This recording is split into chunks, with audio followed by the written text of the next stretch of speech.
terlaksananya kajian ini yang mungkin tidak dapat disebutkan satu persatu namanya, dan buat antum semua yang hadir, ana ucapkan assalamualaikum warahmatullahi wabarakatuh. Alhamdulillah alladzi bi ni'matihi tatimmu shalihat. Segala puji bagi Allah Jalla Jalaluh yang karena nikmatnya kebaikan-kebaikan menjadi sempurna. Semua keberhasilan yang kita raih, semua kesuksesan yang kita dapatkan, semua kenyamanan yang kita rasakan itu murni karunia Allah kepada kita. Bukan karena usaha kita, dan bukan karena kita berhak mendapatkan. Jangan sampai kita seperti Qarun yang ketika diperintahkan kepadanya untuk berbuat baik, Allah berikan kepadanya harta yang berlimpah ruah. Apa kata dia? Innama utituhu ala ilmin indi. Qarun mengatakan, aku dapat seperti ini itu karena ilmu yang diberikan kepada aku, karena kecerdasanku, karena usahaku, karena kerja kerasku. Akhirnya cerita Qarun habis. Allah mengatakan fakhasafna bihi wa bidarihil ard. Kami tenggelamkan dia bersama hartanya, bersama rumahnya di dalam bumi. Maka hendaklah kita senantiasa mengingat Allah bahwa semua yang kita rasakan itu karunia Allah, dan hanya Allah yang pantas untuk dipuja dan dipuji. Allahumma salli wa sallim ala abdika wa rasulika sayyidina wa maulana Muhammadin wa ala alihi wa ashabihi ajma'in. Ya Allah, semoga salawat dan salam, berkah dan nikmat senantiasa Engkau curahkan untuk hamba kekasih-Mu, untuk baginda Nabi kita Muhammad alaihi salatu wassalam, untuk keluarga beliau, untuk istri-istri beliau, untuk putra-putri beliau, dan untuk seluruh sahabat Nabi. Semoga Allah meridhai kita bersama mereka. Amma ba'd, jamaah, negeri kita yang kita cintai ini tidak lain hanyalah kumpulan rumah tangga. Tatkala rumah tangganya tidak ada luka, tatkala ada kedamaian di setiap rumah tangga, insya Allah negeri kita pun akan merasakan kedamaian tersebut. Semuanya dilahirkan dari rumah tangga, dididik di rumah tangga. Berapa banyak anak-anak yang tumbuh jadi penjahat gara-gara rumah tangga yang penuh dengan luka. Tidak sedikit anak-anak yang kemudian tumbuh besar menjadi perampok, jemaah. Kenapa kita lihat ada darurat sabu-sabu umpamanya dimulai dari rumah tangga sama jemaah. Maka ini pembahasan yang sangat penting buat kita semua. Ya, sebagian kita mungkin alhamdulillah rumah tangganya tidak ada luka, Ustaz. Tapi udah babak belur semuanya, Ustaz. Jadi udah berantakan semua. Kadangkala lampunya sudah ada yang mati ya. Kipasnya kadangkala mulai bergerak tapi apa jemaah? Itunya nggak ada jemaah. Baling-balingnya itu nggak ada. Jadi muter terus. Ada kipas di rumah tapi tidak mendinginkan. Ada apa sebenarnya? Ada kulkas dalam rumah yang seharusnya membuat keluarga itu bisa menikmatin. Tapi ternyata tatkala dibuka kulkas itu panas. Buah yang di dalam yang seharusnya jadi segar itu jadi layu. Ada apa dengan rumah tangga? Kalau antum berangkat ke pengadilan agama, antum akan dapati antrian panjang. Laki-laki atau wanita yang sedang menggugat cerai pasangan hidup. Sebagian kita mungkin mempertahankan rumah tangganya bukan karena cinta, bukan karena dia berbahagia di rumah tangganya, tapi karena malu sama tetangga. Ada yang sudah tua renta jamaah ingin cerai, Anda bertemu dengan mereka sudah umur 70 tahun, yang istrinya sudah umur 62 tahun. Mereka mau gugat cerai. Ahibati fillah, berapa banyak rumah tangga yang sebenarnya diawali dengan cinta, penuh dengan kasih sayang. Mereka sama-sama merajut mimpi, bahkan selalu berpikir bersama keluarga untuk masuk surga. Sang istri cerita sama suaminya tentang cita-cita dia, apa yang dia inginkan. Sang suami juga menjelaskan kepada istrinya apa angan-angan dia ke depan. Ada masa depan yang dia inginkan menjadi masa depan yang cerah. Namun setelah berlangsung beberapa hari, jangan bicara beberapa tahun jemaah, kadangkala beberapa hari. Ini kejadian di Purworejo ya. Ana masih ingat, entah berapa tahun yang lalu Ana datang ke rumah salah satu pengurus masjid. Dia mengatakan, Ustaz, Ana punya keponakan, Ustaz. 4 tahun apa 6 tahun pacaran. Setelah lulus kuliah mereka menikah. Umur pernikahannya hanya 6 hari. Ahibati fillah, sebagian orang cinta yang diinginkan menjadi kebencian, suka menjadi duka, mimpi di dalam surga, ternyata mereka terjatuh ke dalam neraka panas.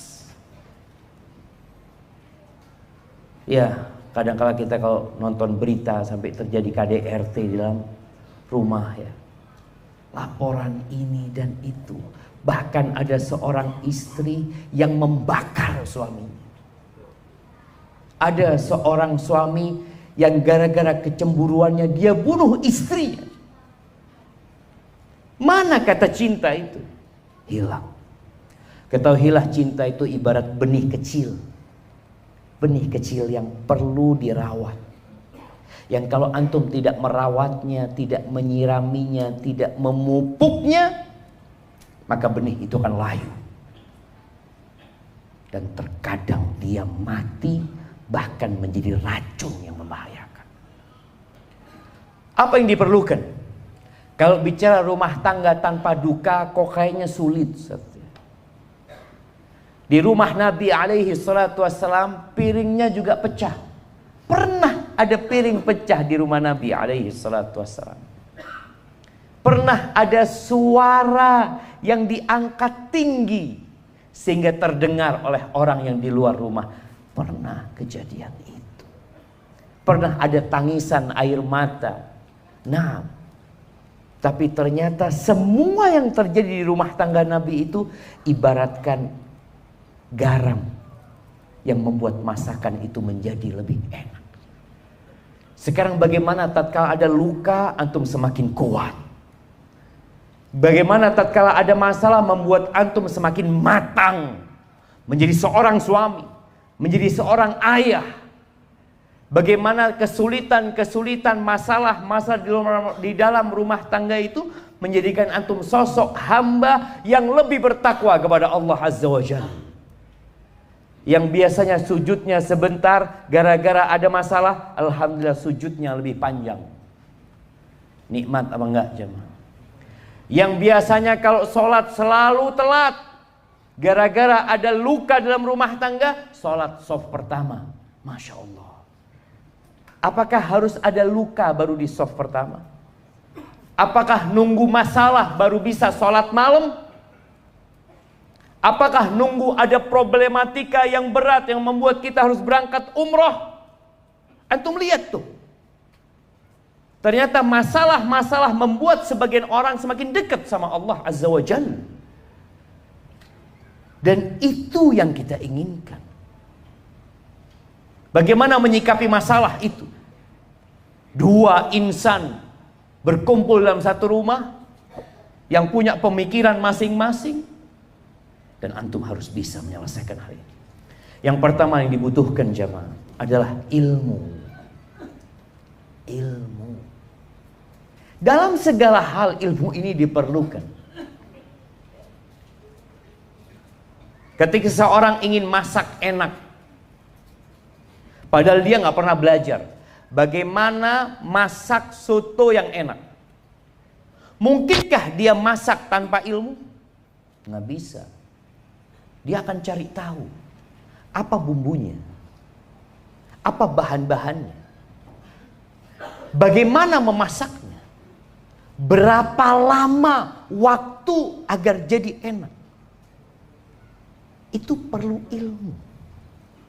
Orang yang kepingin rumah bagus dan kokoh, mungkinkah dia membangun rumah itu hanya sekedar katanya? Oh, katanya seperti ini, katanya enggak. Kadangkala orang itu panggil arsitek. Anda mau bangun rumah yang bagus, Anda punya fulus, alhamdulillah. Tapi untuk bangun rumah Anda nggak bisa. Kita panggilkan tuh orang pintar. Dia gambar, mulai dia bangun. Jadi benar tuh rumah. Terus bagaimana dengan rumah tangga? Kebanyakan kita itu membangun rumah tangga tanpa pernah sekolah fakultas rumah tangga. Ada jamaah? Nggak ada. Orang kuliah IT, Masya Allah, komunikasi iya. Tapi ternyata sebagian orang itu bisa berkomunikasi dengan orang lain, sama istri sendiri nggak bisa komunikasi. Menjadi dokter ada ilmunya, belajar, bertahun-tahun dia belajar, praktek lagi. Ada cerita seorang perempuan jamaah. Dia ada di Indonesia, dia dari Indonesia tapi suaminya orang Australia. Dia sempat curhat dulu, dia katakan sama Ustaz, semua pasien suami ana kalau ketemu ana selalu memuji suami ana, Ustaz. Masya Allah, engkau beruntung punya suami seperti itu, baik, santun. Ini kata dia, kepingin ana jadi pasien dia. Dia nggak tahu kalau jadi istrinya dia kayak apa. Dia kepingin jadi pasien jemaah, bayangin jemaah. Karena untuk jadi dokter itu dia belajar ilmunya. Bagaimana berhadapan dengan pasien? Oh, ada kode etik dokter. Belajar dia. Tapi bagaimana menghadapi istri? Nggak pernah sekolah. Nggak pernah dapat ilmunya itu jemaah. Ini yang kadang-kala kita remehkan. Padahal rumah tangga ini pondasi negeri ini. Maka kita perlu berbicara tentang rumah tangga lebih dalam. Antum jangan melangkah untuk menikah kecuali punya ilmu. Kalau nggak punya ilmu, belajar. Dari mana kita belajar berumah tangga? Dari orang tua kita. Kalau orang tua kita, bapak kita suka marah sama ibu, oh nanti aku kalau jadi suami kayak gini, kayaknya ini model yang bagus nih. Istri jadi tunduk sama kita nih. Jadi dia lihat role model itu bapaknya sendiri. Maka muncullah trauma dari anak perempuan kadang-kala nggak mau nikah. Kenapa dia trauma? Karena dia pikir semua laki-laki kayak bapaknya. Dia merasakan bagaimana luka ibunya, dicaci, dimaki, dihinakan. Padahal laki-laki nggak semua kayak gitu. Banyak laki-laki yang baik gitu. Maka di sini belajar. Maka malam ini kita akan belajar. Yang kedua, niat. Antum selama ini menikah niatnya buat apa sih? Sebagian laki-laki menikah karena nggak enak dikatakan jomblo terus. Kapan kau menikah? Akhirnya terpaksa dia menikah.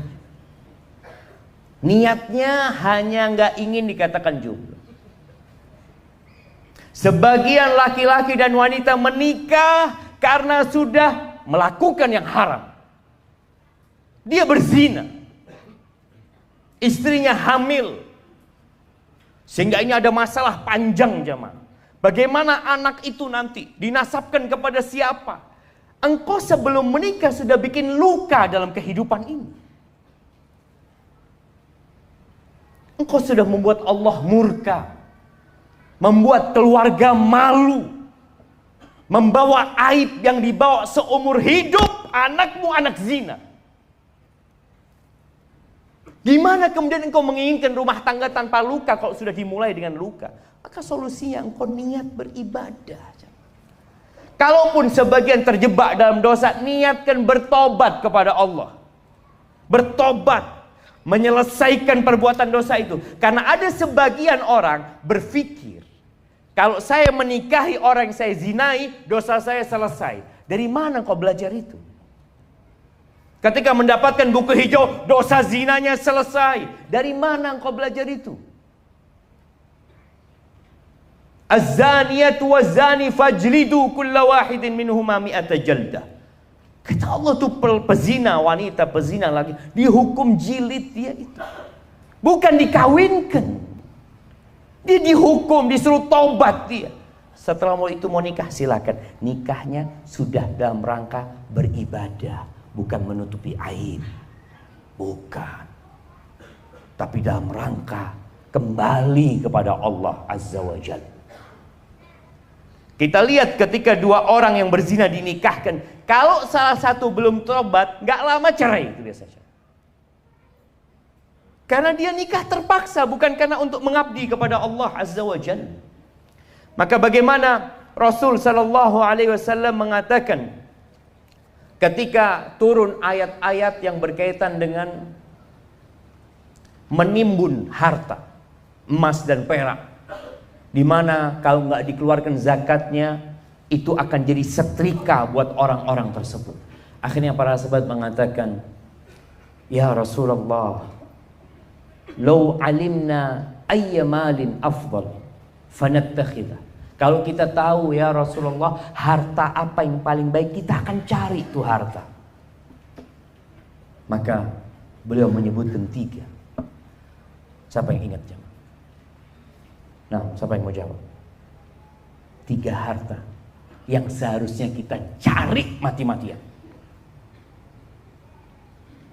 Ada hadiahnya ya, banyak hadiahnya di sini. Nah, mana yang mau jawab? Hadiahnya taruh di atas ya, biar tahu mereka. Ana tambahin hadiahnya, masya Allah. Fadhal, ya, berdiri antum yang mau jawab.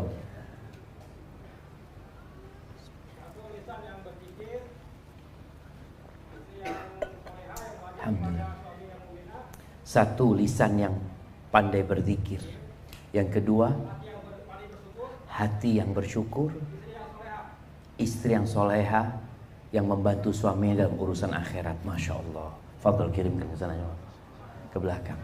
Tuh jamaah, bukan mobil yang bagus, rumah yang mewah. Apa gunanya antum punya rumah yang mewah kalau isinya berantakan? Kita kadang-kadang kalau lihat orang rumahnya bagus, mewah, ya Allah enak banget yang tinggal di sini. Padahal sudah nggak ada penghuninya. Hidup masing-masing. Enggak, Nabi nyebutkan 3. Afdaluhu lisanun dzakir. Lisan yang senantiasa berzikir. Naik motor berzikir, masuk rumah berzikir, makan berzikir, selesai makan berzikir, masuk pasar berzikir, pakai baju berzikir. Kemanapun dia pergi dia berzikir. Ingat sama Allah. Yang kedua, wa qalbun syakir. Hati yang pandai bersyukur. Mau dapat 20.000 sehari, alhamdulillah. Ada teman-teman mungkin yang sampai hari ini belum punya motor. Siapa yang belum punya motor, angkat tangan jangan. Nah, angkat tangan yang belum punya motor. Angkat yang tinggi lah antum, jangan malu lah. Ada yang mau kasih motor sama antum. Baik, sebagian orang sedih nggak punya motor, kawannya punya motor. Mau engkau punya motor tapi nggak punya kaki? Mau kasih motor, kasih mobil BMW 2023 tapi nggak punya kaki, supaya antum tahu harga kaki antum lebih mahal dari semua mobil yang ada di muka bumi ini. Cuma kita nggak pandai bersyukur jamaah. Ngelihat handphone, aduh bagus banget, harganya mahal. Wallahi antum cari mobil handphone paling bagus di dunia, tetap lebih bagus telinga antum. Apa gunanya antum punya handphone bagus tapi antum tuli, kemana-mana pegang handphone? Kata orang ini agak-agak waras ini, orang dia nggak denger. Ada apa pegang handphone? Wallah jamaah. Maka yang paling utama adalah qalbun syakir. Hati yang pandai bersyukur. Bagaimana Urwah ibn Zubair mengajarkan, ini perlu kita miliki dalam rumah tangga kita. Hati yang pandai bersyukur. Ketika dia harus dipotong kakinya satu, dia mengatakan, ya Allah, Engkau berikan kepada aku 4. 2 kaki dan 2 tangan. Yang Engkau ambil 1 ya Allah, Engkau sisakan 3 ya Allah. Ini orang yang pandai bersyukur selalu melihat kepada nikmat yang Allah berikan. Sebagian kita selalu susah. Kalau ketemu cerita saya punya masalah ini, kalau punya rezeki nggak pernah cerita dia. Diam. Tapi punya masalah, satu kampung tahu, bahkan se-Indonesia tahu. Diangkat ke status dia. Masya Allah. Ingat yang kedua, qalbun syakir. Dimanapun antum tinggal, bersama siapapun antum hidup, antum akan bersyukur kepada. Yang ketiga, wa zaujatun mu'minatun tu'inuhu ala amril akhirah. Istri yang beriman yang membantu suaminya dalam urusan akhirat. Bukan membantu suaminya bangun rumah, bukan membantu suaminya beli tanah, bukan membantu suaminya beli mobil. Saya alhamdulillah Ustaz, rumah ini dibantu sama istri saya. Enggak, bukan itu. Istri yang soleha, yang kalau malam hari bangunin suaminya, bang, tahajud bang. Ada istri yang masya Allah, bang, jam 3 bang, bolanya udah mulai. Nah, bukan itu jemaah. Bukan yang membangunkan suaminya untuk kerja, bang, jam 7 bang, masuk kerja bang, bukan. Tapi dia bangunkan suaminya untuk salat subuh. Itu harta yang paling mulia. Ad-dunya mata wa khairu mata'iha al-mar'atus salihah. Dunia ini kesenangan ya. Dan sebaik-baiknya kesenangan dunia itu bukan istri yang cantik. Apa gunanya antum punya istri cantik tapi ngelirik laki-laki lain? Tapi istri yang soleha, yang kalau dipandang menyenangkan hati. Sebagian kita itu kalau memandang menyenangkan hati, memandang siapa? Istrinya tetangga. Menyenangkan hati. Bukan istri antum sendiri, cuman menyenangkan hati. Kalau disuruh taat, ditinggal sama suaminya, jaga kehormatan dirinya, jaga harta suami. Maka tadi niatkan ketika menikah beribadah kepada Allah Azza wa Jalla. Gimana Ustaz kalau ana salah niat dulunya? Perbaiki niatmu sekarang. Bisa kau memperbaiki. Terus yang ketiga, doa. Wallahi jamaah, hati manusia itu di tangan Allah. Cinta, kasih sayang, itu nikmat yang Allah berikan. Allah Azza wa Jalla berfirman di surat Al-Anfal ayat 63. Ini berkaitan dengan bagaimana orang-orang Ansor bisa bersatu, bisa damai. Yang sebelumnya mereka konflik bertahun-tahun, puluhan tahun. Apa kata Allah? Lau anfaqta. Allah mengatakan kepada Nabi Muhammad SAW, yang dengan kedatangan Nabi Muhammad SAW pertikaian itu hilang. Allah ingin mengingatkan Rasul SAW. Lau anfaqta ma fil ardi jami'an. Ya Allah ya. Apabila engkau menafkahkan, membagikan semua yang ada di bumi demi memperbaiki orang yang bertikai, orang yang konflik, atau suami istri yang konflik, mau dikasih harta tiap orang 1 triliun agar mereka damai. Kata Allah, lau anfaqta ma fil ardi jami'an ma allafta baina qulubihim. Engkau tidak akan menyatukan hati mereka. Walakin Allah allafa bainahum. Siapa yang membuat hati itu tunduk? Allah. Sebagian kita berpikir dengan dikasih harta terus istrinya, rumah tangga akan damai. Kalau Allah nggak akan lembutkan, nggak lembut hatinya. Begitu pula suami. Maka suami istri ini harus berdoa mohon sama Allah Azza wa Jalla. Dan selalu bertawakal kepada Allah. Jangan pernah bersandar kepada diri sendiri. Seperti di awal tadi disebutkan. Jangan mengatakan, oh saya bisa, saya pintar, saya punya ilmu ini, itu dan itu, saya punya jabatan. Lah. Wallahi jamaah, ana pernah haji dengan 2 jenderal. Yang satu bintang 2, yang satu bintang 1 dari angkatan darat. 2 istri kedua jenderal itu datang sama ana. Waktu di Mina kita ini, Syafiq, saudara mahasiswa, tolong sampaikan kepada suami-suami kita, kalau urusan fulus nggak kurang kita, nggak kurang, tapi kita kurang perhatian, kita kurang kasih sayang. Supaya antum tahu, harta itu walaupun antum berikan sebanyak apa, kalau Allah tidak melembutkan hati mereka, nggak bisa. Maka ahibati fillah, kembali kepada ilmu. Yang pertama ilmu, yang kedua apa? Niat, yang ketiga doa. Ilmu yang pertama yang harus antum pelajari berkaitan dengan rumah tangga ini adalah tentang hak dan kewajiban. Apa sih hak pasangan hidup antum? Jangan tanya dulu apa kewajiban istri antum. Sebagian suami itu yang dipikirkan apa? Haknya dia, kewajiban istrinya. Enggak, yang antum perlu pelajari, apa kewajiban ana sebagai seorang suami.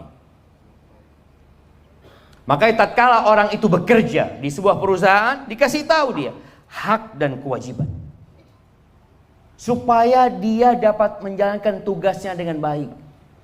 Kewajibanmu masuk kantor sebelum jam 7, pulang jam 4. Kewajibanmu harus pakai seragam berwarna ini. Kewajibanmu kau harus duduk menyelesaikan tugasmu dari pagi sampai sore, baru boleh pulang. Hakmu baru disebutkan, engkau akan dapat gaji sekian, dapat tunjangan sekian, dapat bonus sekian. Nah, sebagian orang itu yang ditanyakan apa? Bonusnya apa? Gajinya berapa? Dan itu terjadi dalam rumah tangga.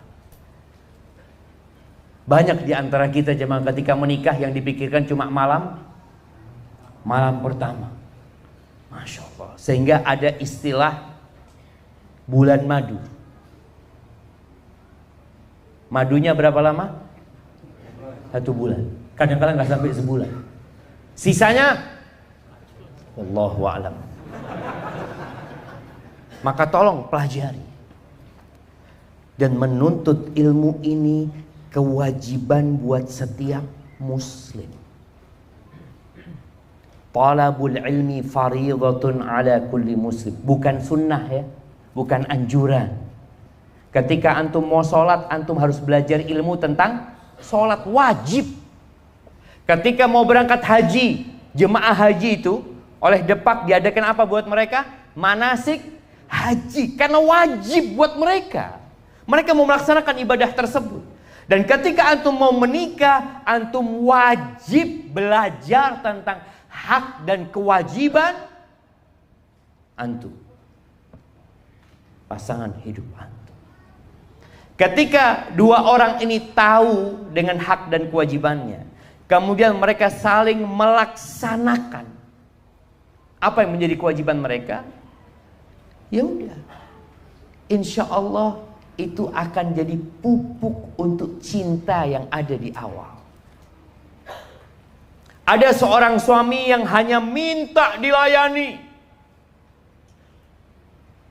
tapi dia tidak pernah berbagi dengan istrinya. Di beberapa daerah jemaah, kesian ketika sang istri itu harus bekerja cari nafkah. Sang istri perempuan itu wajib bekerja apa enggak? Wajib apa enggak? Wajib jemaah. Kalau enggak kerja, tutup negara kita ini. Wajib kerja, tapi bukan wajib cari nafkah. Dia wajib bekerja. Ini bicara hak dan kewajiban. Kadangkala sebagian suami dia maksa istrinya bekerja cari nafkah loh. Kewajiban cari nafkah itu engkau sebagai suami. bukan aku.